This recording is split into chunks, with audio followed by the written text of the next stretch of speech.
The next time you feel a fever coming on, you'll do something almost magical. You'll open a cabinet, swallow a small white pill, and within an hour, the pain starts to fade. You won't think twice about it.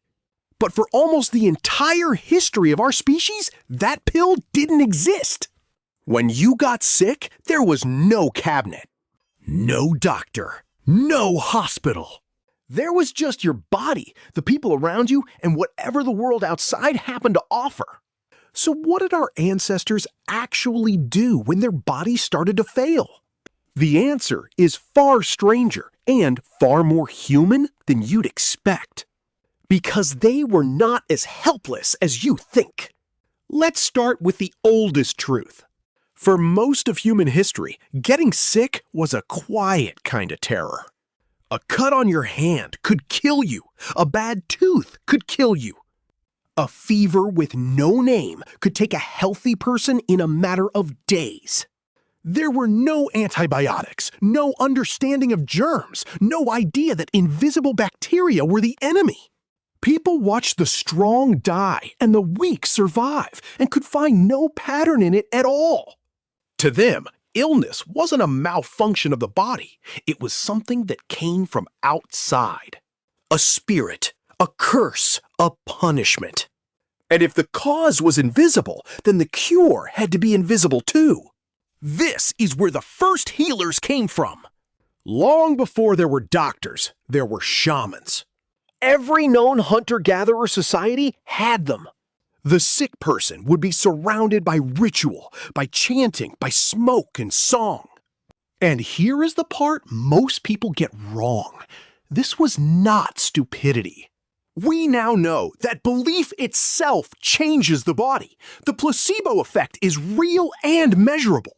A patient who trusts their healer releases their own painkillers, calms their stress, and heals faster. The shaman, without knowing the science, was running the oldest medicine of all, hope. But our ancestors had far more than hope. They had a pharmacy, and it was the entire natural world. Across thousands of years of trial and deadly error, humans learned which plants did something. They watched, they remembered, they passed it down. And some of what they discovered is still in your medicine cabinet right now.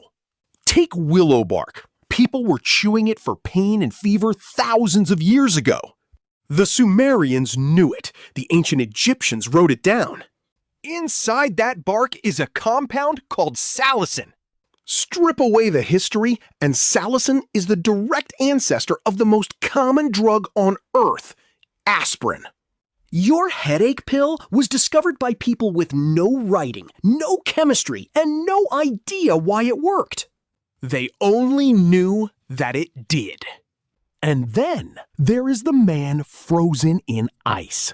In 1991, hikers in the Alps found a body. They thought it was a lost climber. It was a human who had died over 5,000 years ago. We call him Ötzi. And Ötzi was sick. Scientists found that he was carrying whipworm, a parasite that lives in the gut. But here is the astonishing part. In his belongings, he was carrying birch polypore, a type of fungus. And birch polypore happens to contain compounds that are toxic to exactly that kind of parasite. Ötzi wasn't carrying it by accident. 5,000 years ago, a sick man was treating his own infection. He just didn't have a word for it. So they had remedies. But what about when the body broke in ways no plant could fix? This is where it gets harder to believe. Our ancestors performed surgery. The most shocking example is called trepanation. It means drilling a hole into a living human skull. We have found these skulls all over the world, some more than 7,000 years old. And we know the patient survived because the bone around the hole had healed. Imagine that. No anesthetic, no sterile tools, and yet a person had their skull opened and walked away. We still don't fully know why they did it. To release pressure? To let out spirits? To stop seizures? But we know it worked often enough that they kept doing it for thousands of years. They understood wounds, too. Honey was packed into open cuts, and honey is genuinely antibacterial. Maggots were used to clean dead flesh from wounds, a technique still used in hospitals today. The Egyptians wrote some of this down in texts older than the pyramids are old to us. These were not people stumbling in the dark. These were careful observers, building a science with no name. But the deepest discovery of all is not a plant or a tool. It is something older. Go back further than the Egyptians, further than Otzi, all the way back to a different kind of human. In a cave in Iraq called Shanidar, scientists found the skeleton of a Neanderthal man. He had lived around 50,000 years ago, and his body was a catalog of disaster. He had a crushed eye socket, likely leaving him blind on one side. A withered arm that may have been amputated, damage to his legs that made walking agony. By every rule of survival, this man should have died young and alone. Instead, the bones show he lived for years with these injuries. Years! Which means something simple and overwhelming. Someone fed him.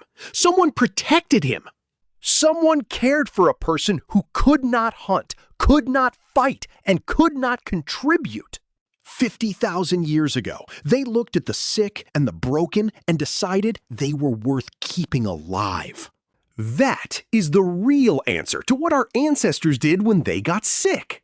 Yes, they chewed the bark and packed the wounds and drilled the skulls. But underneath all of it was the one medicine that never failed: each other. The tribe slowed down for the injured. The healthy carried the weak. A society is not built by the strong surviving. It is built by the strong refusing to leave anyone behind. And it cost them.